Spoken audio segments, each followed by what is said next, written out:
Na década de 1930, enquanto o mundo ainda tentava se recuperar das cicatrizes da Primeira Guerra Mundial, uma nova forma de poder naval começava a emergir, silenciosa, estratégica e revolucionária. Não eram mais os canhões gigantes que definiriam o domínio dos mares, mas sim as aeronaves que decolavam de conveses flutuantes. Foi nesse contexto de transformação que nasceu o USS Yorkton, designado CV-5, o navio líder de uma classe que ajudaria a redefinir completamente a guerra naval. O USS Yorkton foi construído no estaleiro da Newport News Shipbuilding, na Virgínia. Sua quilha foi batida em 1934, ele foi lançado ao mar em abril de 1936 e comissionado oficialmente na Marinha dos Estados Unidos em setembro de 1937. Ele não era apenas mais um navio, era a materialização de uma nova doutrina estratégica. A classe Yorkton foi concebida dentro das limitações impostas pelos tratados navais do período entre guerras, especialmente o Tratado Naval de Washington e o Tratado de Londres. Esses acordos restringiam o deslocamento e o número de grandes navios de guerra que cada potência poderia construir. Dentro dessas limitações, os projetistas americanos buscaram maximizar capacidade aérea, velocidade e autonomia. O resultado foi um porta-aviões capaz de operar cerca de 90 aeronaves, com deslocamento padrão de aproximadamente 20.000 toneladas e velocidade superior a 32 nós. Seu convés de voo longo e contínuo representava a maturidade do conceito de porta-aviões moderno. Quando o Yorkton entrou em serviço, muitos ainda viam os encouraçados como a força principal das frotas. Mas os estrategistas mais atentos já percebiam que o alcance das aeronaves embarcadas superava qualquer canhão naval. Durante os anos anteriores à Segunda Guerra Mundial, o Yorkton participou de exercícios e manobras no Atlântico e no Pacífico. Esses treinamentos foram fundamentais para aperfeiçoar táticas de operação aeronaval, coordenação de esquadrões e logística de combate. A Marinha dos Estados Unidos estava aprendendo, na prática, como utilizar o porta-aviões como núcleo de uma força-tarefa. O Yorkton operava com aeronaves como o TBD Devastator, bombardeiros de mergulho SBD Dauntless e caças F-4F Viltka, máquinas que, poucos anos depois, seriam protagonistas em batalhas decisivas do Pacífico. Com a escalada das tensões na Europa e na Ásia no final da década de 1930, os Estados Unidos começaram a reforçar sua presença naval. O Yorkton foi transferido para o Pacífico em 1939, uma decisão estratégica que se revelaria crucial. Quando o Japão atacou Pearl Harbor em 7 de dezembro de 1941, o Yorkton não estava no porto.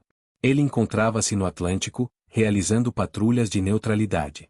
Essa ausência acabou sendo vital.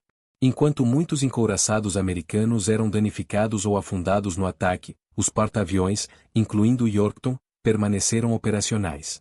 A partir daquele momento, a guerra no Pacífico seria travada principalmente pelos porta-aviões. O USS Yorkton rapidamente foi deslocado para o Teatro do Pacífico. Ele participaria de algumas das batalhas mais decisivas da história naval moderna. Confrontos onde a distância entre frotas era medida em centenas de quilômetros e onde navios raramente viam seus inimigos diretamente. O Yorkton estava prestes a entrar em uma nova era da guerra, onde o convés de voo substituiria o canhão como símbolo máximo de poder naval.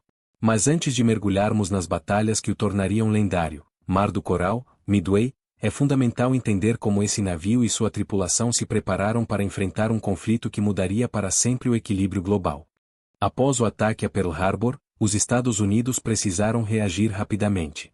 Os encouraçados da frota do Pacífico estavam, em grande parte, fora de ação. Restavam os porta-aviões. E entre eles, o USS Yorkton assumiria um papel central. No início de 1942, a guerra no Pacífico era marcada por uma sequência de avanços japoneses. Hong Kong, Filipinas, Malásia, Índias Orientais Holandesas, o Império Japonês expandia-se com velocidade impressionante. A Marinha Imperial Japonesa parecia invencível. Seus porta-aviões haviam demonstrado eficiência devastadora em Pearl Harbor. Foi nesse cenário que o Yorkton começou suas primeiras operações ofensivas. Em fevereiro de 1942, integrado a uma força-tarefa comandada pelo contra-almirante Frank Jack Fletcher, o Yorkton participou de ataques contra posições japonesas nas Ilhas Marshall e Gilbert. Essas incursões não eram ainda confrontos decisivos, mas tinham enorme importância estratégica. Serviam para testar táticas, ganhar experiência de combate, acima de tudo, mostrar que os Estados Unidos não permaneceriam passivos. As aeronaves do Yorkton, bombardeiros de mergulho SBD Dauntless, torpedeiros TBD Devastator e caças F-4F Viltka, atacaram instalações, depósitos e embarcações japonesas. Pela primeira vez, a tripulação do Yorkton enfrentava o inimigo real. O aprendizado foi rápido e duro. As defesas antiaéreas japonesas mostraram-se intensas. A coordenação entre esquadrões precisava ser refinada. Mas o recado estava dado: a guerra não seria unilateral. O verdadeiro teste, porém, viria em maio de 1942, a Batalha do Mar de Coral. O Japão planejava capturar Port Moresby, na Nova Guiné, ameaçando diretamente a Austrália e consolidando seu perímetro defensivo. Para impedir essa ofensiva, os Estados Unidos mobilizaram duas forças principais de porta-aviões, o USS Lexington, CV-2, e o USS Yorkton, CV-5. O que tornou o Mar de Coral histórico foi o fato de que os navios adversários nunca se avistaram diretamente. Foi a primeira grande batalha naval travada exclusivamente por aeronaves embarcadas. Porta-aviões lançavam seus grupos aéreos contra coordenadas estimadas do inimigo, enquanto tentavam proteger a si próprios de ataques semelhantes. Em 7 e 8 de maio de 1942, os céus tornaram-se o verdadeiro campo de batalha. Aeronaves do Yorkton ajudaram a localizar e atacar forças japonesas, incluindo o porta-aviões leve SHH, que acabou afundado. No dia seguinte, ataques concentrarão-se contra os porta-aviões japoneses Shakaku e Zuikaku. O Shakaku foi seriamente danificado. Mas o Yorkton também pagou seu preço. Bombardeiros japoneses conseguiram penetrar as defesas e atingiram o porta-aviões com bombas. Explosões sacudiram o convés de voo. Incêndios começaram a se espalhar. Equipes de controle de danos trabalharam freneticamente para conter o fogo e manter o navio operacional. A disciplina e o treinamento mostraram-se decisivos. O Yorkton sobreviveu. O USS Lexington, por outro lado, sofreu danos fatais e acabou afundando após explosões internas. A Batalha do Mar de Coral foi, estrategicamente, uma vitória aliada. O Japão cancelou a invasão de Port Moresby. Pela primeira vez desde o início da guerra, uma grande ofensiva japonesa havia sido detida. Mas havia algo ainda mais significativo: os dois principais porta-aviões japoneses envolvidos, Shakaku e Zuikaku, ficaram fora da próxima grande operação. E essa ausência seria determinante. Porque menos de um mês depois, o Yorkton, ainda danificado, seria enviado para uma batalha que mudaria completamente o curso da guerra no Pacífico, Midway. E ali, o destino do USS Yorkton se entrelaçaria de forma definitiva com o futuro da guerra naval. Quando o USS Yorkton retornou a Pearl Harbor após a Batalha do Mar de Coral, os danos eram visíveis. O convés havia sido atingido por bombas, estruturas internas estavam comprometidas e sistemas essenciais precisavam de reparos extensivos. As estimativas iniciais indicavam que seriam necessários meses para restaurá-lo completamente. Mas o tempo era um luxo que os Estados Unidos não tinham. A inteligência naval americana, por meio da quebra de códigos japoneses, havia descoberto que o Japão preparava uma grande ofensiva contra o atol de Midway. A operação japonesa visava atrair e destruir os porta-aviões americanos restantes, eliminando de vez a capacidade ofensiva dos Estados Unidos no Pacífico. Sem o Yorkton, os americanos teriam apenas 2 porta-aviões operacionais na área, o USS Enterprise, CV-6, e o USS Hornet, CV-8. Com ele, teriam 3. Essa diferença poderia ser decisiva. Então foi tomada uma decisão extraordinária. Em vez de meses, o estaleiro de Pearl Harbor recebeu a missão de tornar o Yorkton operacional em questão de dias. Operários civis e militares trabalharam ininterruptamente. Reparos temporários foram realizados. Sistemas críticos foram restaurados ao mínimo necessário para combate. Não seria uma reconstrução completa, seria uma corrida contra o tempo. Em apenas 72 horas, o Yorkton estava novamente apto a navegar. Foi um feito logístico impressionante, e talvez um dos momentos mais críticos de sua história. No início de junho de 1942, o Yorkton juntou-se às forças americanas posicionadas ao nordeste de Midway. Do outro lado do oceano, uma poderosa frota japonesa aproximava-se, incluindo 4 porta-aviões veteranos de Pearl Harbor, Akagi, Kaga, SRY e Erie. A Batalha de Midway começaria em 4 de junho de 1942. Logo nas primeiras horas, aeronaves americanas baseadas na ilha de Midway atacaram a força japonesa, mas com perdas pesadas e resultados limitados. Em seguida, os grupos aéreos dos porta-aviões americanos foram lançados.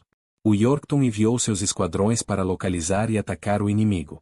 No meio da manhã, bombardeiros de mergulho SBD da Untles do Enterprise e do Yorkton encontraram os porta-aviões japoneses em um momento vulnerável, com convés carregado de aeronaves abastecidas e armadas. Em minutos decisivos, 3 porta-aviões japoneses, Akagi, Kaga e SRY, foram mortalmente atingidos. Mas o quarto, o Iri, ainda estava operacional. E foi contra o Yorkton que ele direcionou sua retaliação. Bombardeiros japoneses localizaram o porta-aviões americano. O Yorkton manobrou intensamente, mas não conseguiu evitar todos os ataques. Bombas atingiram o navio, causando danos significativos. Incêndios começaram. Equipes de controle de danos entraram em ação novamente. O treinamento e a disciplina fizeram diferença. O Yorkton conseguiu restaurar parcialmente sua capacidade operacional. Para os japoneses, parecia que haviam atingido 2 porta-aviões diferentes, tamanha foi a rapidez com que o navio voltou a operar.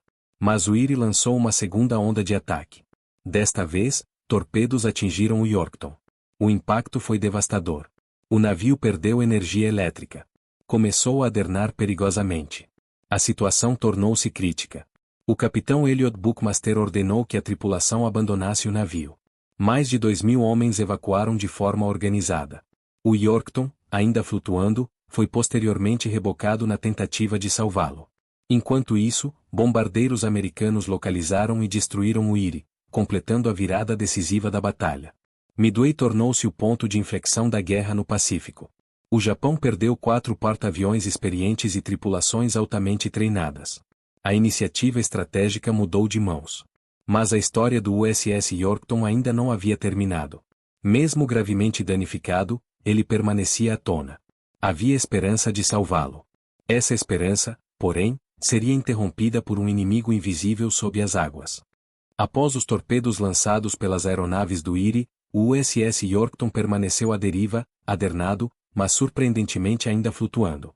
A batalha aérea havia terminado com uma vitória decisiva para os Estados Unidos. 4 porta-aviões japoneses estavam fora de combate. Midway estava salva. Mas o Yorkton ainda lutava por sua própria sobrevivência. Equipes de controle de danos retornaram ao navio na tentativa de estabilizá-lo.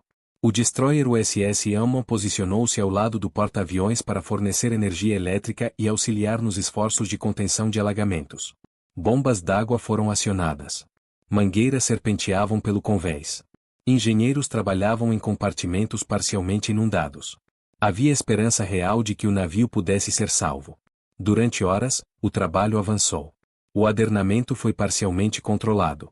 A inclinação diminuiu. O Yorkton, mesmo ferido, parecia resistir. Mas a guerra no Pacífico raramente concedia segundas chances.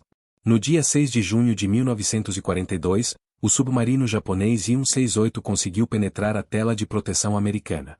Movendo-se com cautela e precisão, posicionou-se para disparar contra o alvo vulnerável. 4 torpedos foram lançados. Um atingiu o destroyer USS Amman, que se partiu e afundou rapidamente.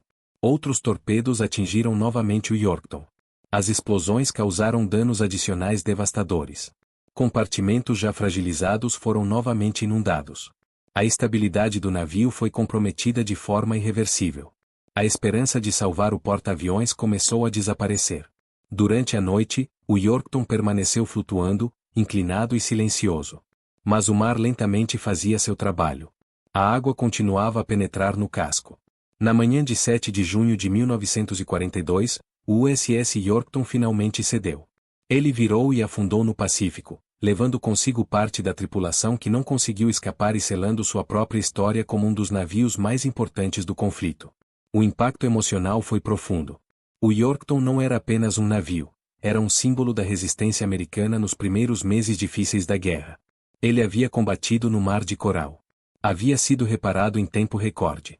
Havia participado decisivamente de Midway. E mesmo gravemente danificado, lutou para permanecer vivo. A perda do Yorkton foi dolorosa, mas estrategicamente aceitável diante da magnitude da vitória em Midway. O Japão havia perdido 4 porta-aviões experientes, além de pilotos veteranos difíceis de substituir. A maré da guerra começava a virar. O legado do Yorkton tornou-se ainda mais significativo nas décadas seguintes. Em 1998, seus destroços foram localizados no fundo do oceano, preservados nas águas profundas do Pacífico. O navio repousa como memorial silencioso de um momento em que o destino da guerra mudou drasticamente. O USS Yorkton, CV-5, foi o navio líder de sua classe e um dos porta-aviões mais emblemáticos da Marinha dos Estados Unidos durante a Segunda Guerra Mundial. Ele simbolizou a transição definitiva da guerra naval, do domínio dos encouraçados para a supremacia do poder aéreo embarcado. Ele lutou quando os Estados Unidos estavam na defensiva. Resistiu quando parecia superado. E contribuiu diretamente para uma das vitórias mais decisivas da história naval moderna. Sua história é a história da transformação do poder marítimo no século XX. Quando o USS Yorkton desapareceu sob as águas do Pacífico em 7 de junho de 1942, a guerra ainda estava longe do fim. Guadalcanal, Filipinas, Mar das Filipinas, Iwo Jima, Okinawa, tudo isso ainda estava por vir. Mas algo havia mudado para sempre. Midway marcou o ponto de inflexão estratégico da Guerra do Pacífico. E o Yorkton foi parte essencial dessa virada. Para entender o verdadeiro peso histórico do Yorkton, é preciso enxergá-lo além de seu afundamento. Ele foi o navio que ajudou a segurar a linha quando os Estados Unidos estavam vulneráveis. Ele enfrentou o inimigo em um momento em que a Marinha Imperial Japonesa parecia quase imbatível. Ele lutou no Mar de Coral, retardando a expansão japonesa. Ele combateu em Midway, contribuindo diretamente para a destruição de 4 porta-aviões inimigos. E fez tudo isso em apenas 6 meses de guerra ativa. O Yorkton foi a prova prática de que o porta-aviões era agora o núcleo do poder naval moderno. Em nenhuma das batalhas em que participou houve confronto direto de artilharia entre grandes navios. O combate ocorreu a centenas de quilômetros de distância, nos céus, por meio de aeronaves lançadas de conveses móveis. Isso representava uma revolução completa na forma de fazer guerra no mar. A classe Yorkton, da qual ele foi o líder, estabeleceu um padrão de equilíbrio entre velocidade, capacidade aérea e alcance operacional que influenciaria diretamente os projetos posteriores da Marinha dos Estados Unidos, incluindo os lendários porta-aviões da classe Essex. Mas talvez o aspecto mais impressionante da história do Yorkton não seja apenas sua contribuição estratégica, e sim sua resiliência. No Mar de Coral, ele foi atingido e voltou para casa. Em Pearl Harbor, foi reparado em tempo recorde. Em Midway, foi bombardeado, torpedeado, abandonado, e ainda assim permaneceu flutuando por quase 2 dias. Esse espírito de resistência tornou-se parte de sua lenda. 4. Quando seus destroços foram encontrados em 1998, a mais de 5.000 metros de profundidade, o Yorkton revelou-se surpreendentemente preservado. Seu casco, suas marcas de batalha, parte de seu convés, tudo permanecia como testemunho congelado no tempo. Era como se o navio ainda guardasse os ecos daquela batalha decisiva. O USS Yorkton, CV-5, não foi o maior porta-aviões da guerra. Não foi o que serviu por mais tempo. Mas foi, sem dúvida, um dos mais emblemáticos. Ele representa o momento em que a supremacia naval mudou definitivamente de mãos, do encouraçado para o porta-aviões. Representa a virada estratégica que impediu o Japão de consolidar domínio no Pacífico. Representa a capacidade americana de adaptação, inteligência e determinação. E talvez o mais importante, ele simboliza a coragem das tripulações que operaram essas máquinas complexas em circunstâncias extremas, sabendo que cada decolagem poderia ser a última. O Yorkton viveu pouco tempo em guerra. Mas viveu intensamente. E deixou um impacto desproporcional à sua curta carreira. O USS Yorkton, CV-5, teve uma carreira de combate incrivelmente curta, pouco mais de 6 meses desde Pearl Harbor até seu afundamento em junho de 1942. Mas nesses meses ele participou de eventos que mudaram o rumo da Segunda Guerra Mundial. Ele esteve presente quando os Estados Unidos ainda estavam em choque, reorganizando-se após o ataque surpresa japonês. Participou das primeiras ofensivas no Pacífico, ajudando a demonstrar que a Marinha dos Estados Unidos não estava derrotada. No Mar de Coral, contribuiu diretamente para frustrar a expansão japonesa em direção a Port Moresby, a primeira vez que uma ofensiva naval japonesa foi interrompida. E então veio Midway. Sem o Yorkton, os americanos teriam enfrentado a força japonesa com apenas 2 porta-aviões. Sua presença não foi apenas simbólica, foi decisiva. Seus aviões participaram dos ataques que colocaram fora de combate os porta-aviões japoneses. Ele absorveu ataques que, de outra forma, poderiam ter atingido outra unidade americana. Lutou, resistiu, foi reparado em tempo recorde e voltou ao combate. Quando finalmente afundou, O Japão já havia perdido 4 porta-aviões veteranos e centenas de aviadores experientes. A iniciativa estratégica no Pacífico começava a mudar de lado. O Yorkton não sobreviveu para ver Guadalcanal, nem a grande ofensiva americana rumo ao Japão. Mas ajudou a tornar tudo isso possível. Ele foi o navio líder de sua classe, mas também foi líder em algo maior. Simbolizou a maturidade do conceito de força-tarefa de porta-aviões. Mostrou que a guerra no mar agora era travada a partir do ar. Provou que mobilidade, inteligência e coordenação aérea eram mais decisivas do que o peso dos canhões. Sua história é a história da transição definitiva do poder naval no século XX. Hoje, a mais de 5 quilômetros de profundidade, o casco do Yorkton repousa no fundo do Pacífico como um memorial silencioso. Um lembrete de um momento em que o destino da guerra esteve por um fio, e de como coragem, preparação e decisão estratégica podem alterar o curso da história. Se você chegou até aqui, é porque valoriza a história naval contada com profundidade, contexto e rigor. Então deixe seu like neste vídeo, isso ajuda o canal a continuar produzindo documentários longos, detalhados e baseados em fatos reais. E se ainda não é inscrito, inscreva-se agora. Aqui você encontra histórias completas de navios, batalhas e decisões estratégicas que moldaram o mundo moderno. Ative as notificações para não perder os próximos episódios dessa jornada pela história naval e militar. Nos vemos no próximo capítulo.